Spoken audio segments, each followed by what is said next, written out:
Alright. Actually, this is your seat. He was just warming it up for you. Alright, thank you, bro. Alright. I need the one. While we get him mic'd up, we're just gonna continue on. Right before you walked in, actually, we were giving a little brief history about you. Oh, okay. Alright, so we're just gonna continue with that. For those of you who don't know, Mr. Slick Rick started his career back in the 80s when he released a series of recordings such as Lottie Dottie and Hey Young World, for those of you who remember. Slick Rick is best known for his British accent and being the innovator of storytelling hip-hop.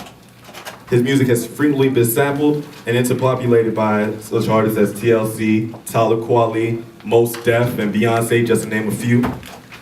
A lot of these songs became hit singles, and Slick Rick has now become one of the best-known architects of hip-hop. These days, much of his story has been untold, as articles about his legal woes may sell magazines. They really undermine and overshadow his impressive and influential work. Despite his life setbacks, Mr. Rick continues his commitment to his craft. Above all, he's dedicated to his community, and he's regularly mentored the youth wherever he's gone to give them an opportunity to do so as well. Alright. Roy. So, without further ado, I'd like you guys to please put your hands together, your feet if you don't have hands, your arms if you don't have feet. Mr. Slick Rick, the ruler, the grand wizard. Alright. Before we get started, is there anything that you would like to say to the audience, or? I have nothing rude. No? Listen. Alright, then let's just jump right into this. Alright. We haven't really seen or heard as much as we should coming from the Slick Rick story. Okay. So my question is, do you feel as though you've been recognized thoroughly and properly as the years have gone by? Recognized thoroughly? I guess, yeah, I would say so. I mean, I'm coming from 1985, you know what I mean? So, in the 85s, early 90s, everybody knew who I was, you know what I mean? So, the only way people gonna know who you is if you make current records, you know, so you gotta try to stay current. Alright, actually I'm glad that you said that, which leads right into my next question.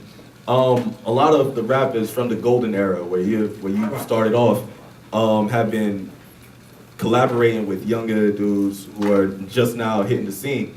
Is there any artists out right now that you could see yourself collaborating with in the near future? Collaborating with? Well, I just spoke to T.I. recently, so let's see what happens there.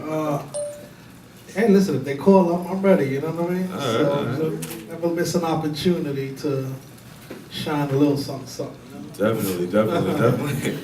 Alright, we know that you have flows in hip-hop. You've shown that, re-shown it, and brought it all across the globe. The question is there any other genre of music that you would like to mess with, if you could?